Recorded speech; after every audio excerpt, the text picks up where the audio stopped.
All right, y'all, ain't no half stepping with Marcus J is live. We are about to get into a fabulous show as we do every single Monday night here on the flagship show of Legacy Internet Radio. We've got our first of the month guest is in the room. We got the crew is in the building, and we're expecting more later on. We got a lot to get into, and I don't feel like teasing. I won't get right to it. Ain't no half stepping with Marcus J is live, and it's right now.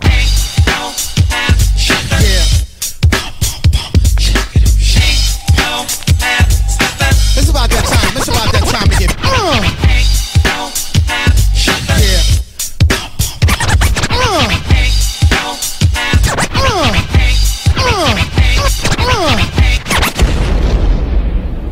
Button your lip, open your ears, strap on your thinking cap. Socially conscious talk that's entertaining with a dash of humor and the top sports stories of the week. It's time for Ain't No Half Steppin' with Marcus J. Sellers has Jordan. Jordan with 2 seconds to go. Puts it up and scores at the buzzer. Michael Jordan has won it for Chicago. Manning lobs it. Burris alone. Touchdown, New York. Down goes Frazier. Down goes Frazier. Down goes Frazier. He hits one deep to right center. That ball is out of here. The Yankees win the pennant.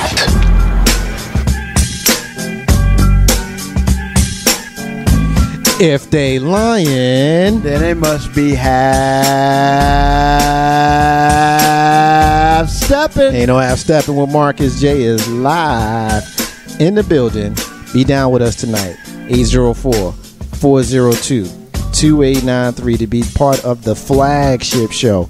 Heard live from the den of Legacy Internet Radio. Thank you, y'all, everybody, for tuning in with us tonight. We know you could have been anywhere tonight. You choose to be with us on the flagship show of Legacy Internet Radio. Ain't no half stepping with Marcus J. We thank you. If you want to be on the show with us tonight, call us at 804-402-2893 to get your comment or your anything that you want to say in, and we appreciate the participation. We got a lot to get into, a lot in the news this week, and so I'm not going to waste no time. I'm going to introduce the crew, get everybody all set up, and so we can know what we're dealing with. You hear this brother, he's a regular. He's with us every single week on Ain't No Half Stepping with Marcus J, and he's got a special thing that we're going to have from him momentarily. It's our brother Jay is up in this joint. What's up, man? What's going on, everybody? Glad to be back here.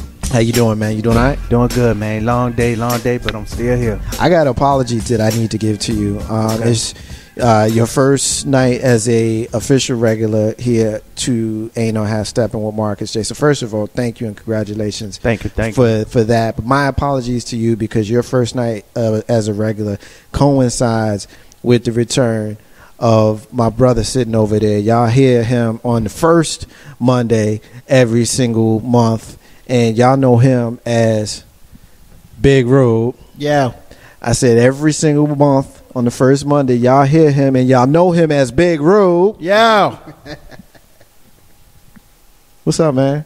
Nothing, man. Just chilling. Good to see you over there. I mean, doing what I got to do, on these streets. Yeah. The tough streets of Williamsburg, Virginia.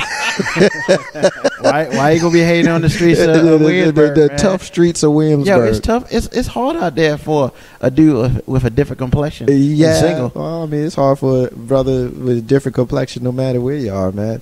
You either well, I ain't gonna go there. We'll say what I was getting ready to say for later on. Smart in the show. idea. I was about to go in, man. But it's good to see you, man. I'm glad to have you brothers kind of paired up, have an opportunity to meet each other and to go through the show. We got something special from you tonight. Later on in the show, what we doing later on in the show tonight? I mean, it's Monday, right? It's the first Monday in one. Yeah, it's roundtable time, baby. Round table. Round table's off the chain. Off the chain. Should we be nervous? I mean, I will give you a hint. Okay. Groups. That's it. Groups. Okay. Wow. All right, Jay. He said groups. Okay. All right, we're gonna hold. Okay. We're gonna hold on to that. Ain't no Looking half forward stepping. to that. Ain't no half stepping with Marcus J. As you join us as a member of the show, one of the things that everybody is required to do is make themselves a part of the show by indoctrinating their own stuff into the fabric of the show. And so when we discussed this earlier, you said, I got some, I got it. I said, all right, well, cool. I don't want to know what it is. Just do it. And so it's time for you to just do it like Nike. What you got, brother? All right. Every first Monday, I'm going to do the riddle. My favorite character in the Batman scenario is the Riddler. The Riddler. Okay. So, but we're going to spice it up a little bit. It's not just going to be a riddle. You have to call in and answer it. And the first person that call in and answer it, I have a $20 gift card that I'm giving out every first Monday for the first person that answer my riddle. Okay. The first person that answers the riddle is getting a $20 gift card. Okay. So we're going to do that first Monday every single month. First Monday every single month. Okay. All right. So the riddle. All right. So are you ready to share it? Or you need a little bit more time? Or Nope, I think I'm going to hit them with this one. You going to hit them with it now? I'm going to hit them with it now. And I'm going to stay it all night until somebody call in. Okay. And All right. what's the number for them to call in to get it? And the number to call in is 804-402-2893. Okay. All right. Now, are Big Rube and are we eligible? Can we win this $20? I mean, seriously, can we be down? Y'all not eligible. Oh, man. Yeah, but y'all can guess in the background, though. Hold on, man. We're not on the Those air. FanDuel people can go on DraftKings and win some money, and I can't sit here and win $20. They winning $350,000. I can't win. Man, He acting funny. Well, I ain't He with no acting money funny. on FanDuel or DraftKings this week. Hey, Rube, he acting funny, Rube. took He 3 acting L's. funny. they ain't getting no more of my money. All right. So what's the riddle, man? All right. The riddle for today is, what is full of holes but can still hold a lot of water? I'm going to repeat that. What is full of holes but can still hold a lot of water? This is rated G, right? Hell no. Ain't nothing I do rated G. Well, I'm bro. talking about the question. Oh, okay. Yeah, this is rated G. Oh, all right, This is rated all G. right, okay. So, Just saying. so everybody get your mind out the gutter. I don't want those people to be making those calls. Okay. Because you know. But it ain't no half stepping, so they got to say what's on their mind, man. Oh, man, they can't be saying that, though. 804-402-2893 to get the riddle. Booga booga. The riddle one more time, Jay. The riddle one more time. What is full of holes but can still hold a lot of water? Okay. All right. Well, And once again, that number is 804-402-2893. all right, ain't no half stepping with Marcus J. All right, that's something we got going on the whole night, and so we'll have our brother Jay kind of throw that out there to you guys throughout the show, and the first person to call in gets the $20 gift certificate for the riddle. All right, y'all ready to get to the show and ready to get into some stuff? You ready? You ready to rock and roll, Big Rule? You and I talked about this earlier in the evening when we were doing the show prep, and we talked about the Anonymous group. Anonymous is a hacking collective. They announced plans last week to release the names of 1,000 Ku Klux Klan members in what's called hashtag Hoods Off Initiative. And basically, the short version is they about to spill the beans on who is a member of the Ku Klux Klan. We've got United States senators that are potentially on this list, and there were a couple of names that were already dropped, and we're going to see if we can get those names and let you guys know who they are. I know of at least one elected official here in the state of Virginia that is on this list. Yep. You've had a couple of state senators, one in Georgia, I believe, one in the Midwest, and if I'm not mistaken, at least one United States senator. And so I want to throw it out to the floor. Rube, you up first. You've got basically, to break it down, what we're talking about, a online hacking group called Anonymous has plans to release the names of at least 1,000 Ku Klux Klan members in what's called hashtag Hoods Off Initiative. What's your thoughts? I mean, real talk. I don't know if I necessarily care, because it just is what it is. And looking at the list, it was where I expected the prominent people to be, so it didn't shock me, except for the dude in Illinois. That kind of shocked me, but he must be a transplant.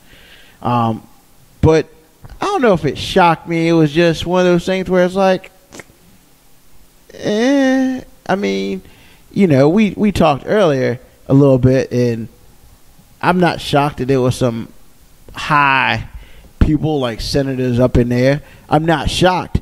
am I upset? I mean, of course, but let's just be honest. Politicians probably have more secrets, than most husbands. So that doesn't really shock me.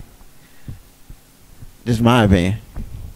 Yeah, my opinion is like to piggyback off you. I'm not surprised. I mean, I'm not a political person, and I just feel that everybody is crooked in the political field. But you always knew it was higher up, and when the names come, I'm not going to be surprised if it's senators and mayors and officials and all that, because I do believe they infiltrated where it was America was built on the KKK. You know what I'm saying? Well, yes. In order for them to get as powerful as they got, they had to get up there. I mean, that's just real. And of course, within the last 40 years, sometimes even though you don't see it, that mean you got to go underground with your stuff sometimes, and that's what they clearly did. Now, poop. All right, here's my question, because you guys don't care. Okay, it's okay that y'all don't care, but a lot of us care, because these are people who have been sent to either the governor's mansion or Washington, D.C. to represent every single person, everybody, not just white folk. And we know ain't nothing but white folk in the KKK. And so if you are a member of the Ku Klux Klan, are you able to ably represent every single person, one? And two, knowing what we know about the history of the Ku Klux Klan, I want to know why y'all don't care. I just be honest with you. I need to know why y'all don't care. If we know the history of the Ku Klux Klan in this country, and even if these people are not elected in our jurisdiction or in a way that can affect us directly, I need to know why y'all don't care. I don't know if let me change my words. I don't know if it's a situation if I don't care. I guess I'm not shocked.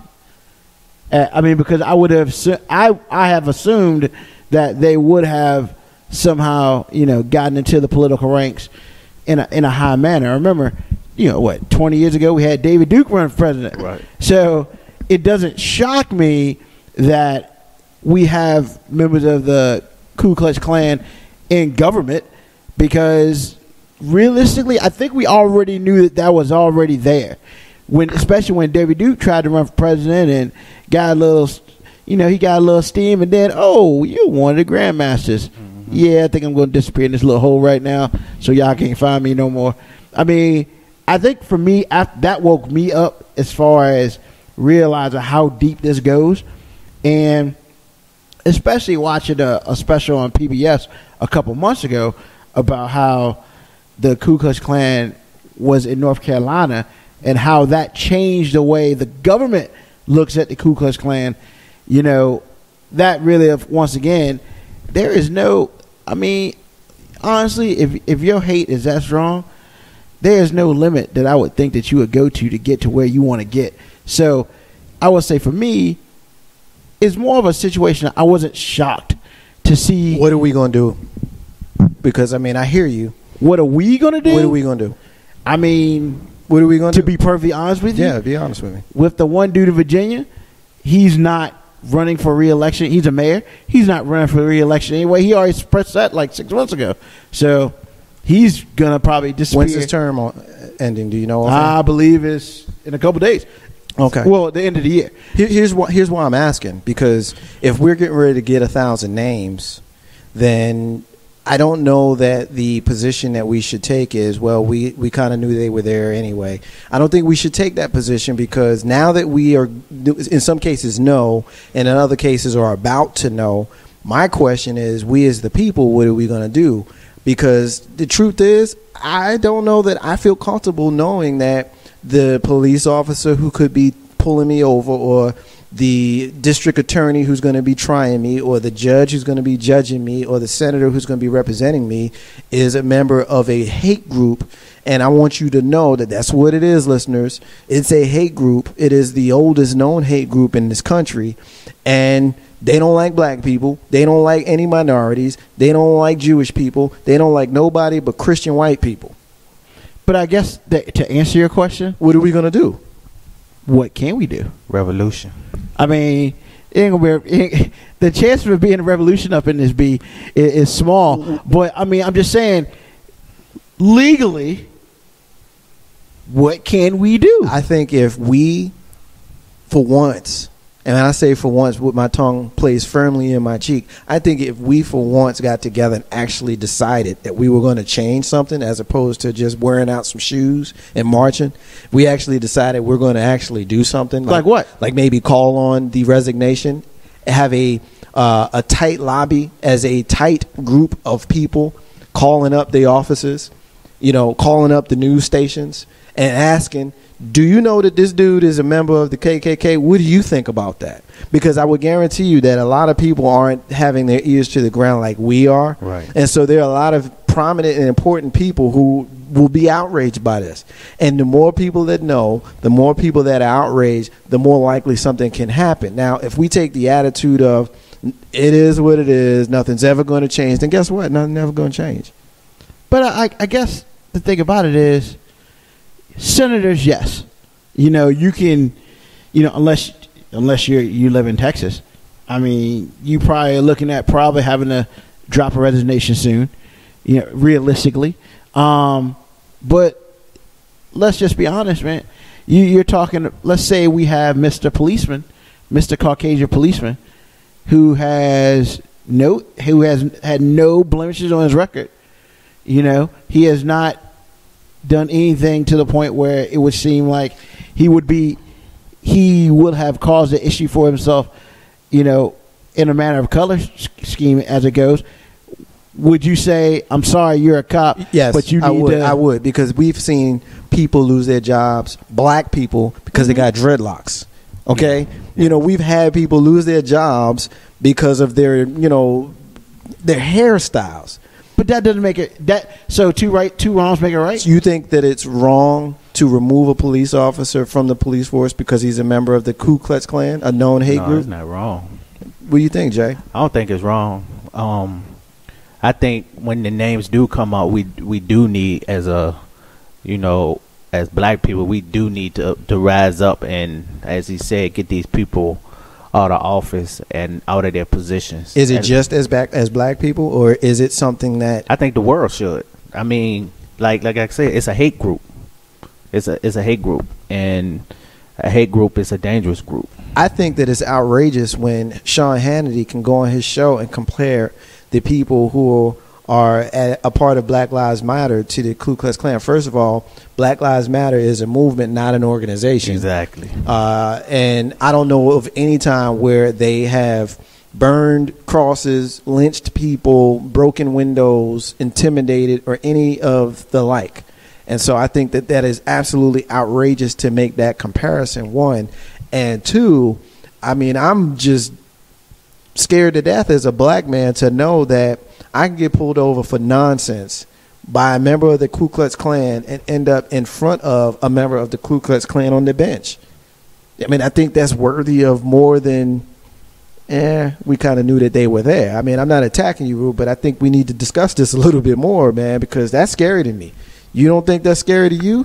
You really feel like it is what it is? I mean, that's kind of what it sounds like you're saying. I guess what I am saying is, you could call for the resignation, but if they at least on record have not done anything wrong, because it might be a neighbor who's never approached you any differently, was really nice to you. You found out they're a member of the Ku Klux Klan, so now because you found out what their membership is like, you're completely changed your whole perception of them. I mean, I think as people, not black people, white people, Koreans, whatever, I think as people, we need to look at each case individually. Well, first of all, what happens to the senators? That's your first thing. Because if nothing happens to them, nothing's going to happen to anybody else.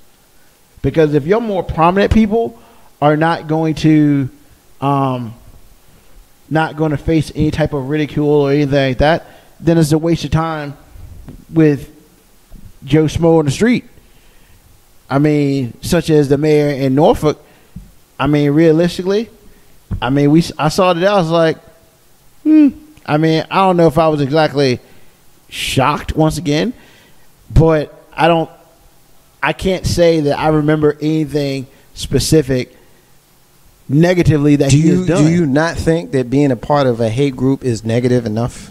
Do you have to actually commit or be known to have committed a crime? Or is it not the fact that you hold a job where you hold the lives of the people in your hands based upon the actions that you do in the process of doing your job? Isn't that enough? Isn't that something that can be, I don't know, let's use a sports reference. If you are a member of an NFL team and you do something like, being caught with a whole bunch of hookers, not hookers, but a whole bunch of strippers. Let's say that hookers is against the law, strippers is not. Let's say you get caught with a whole bunch of strippers and you're married.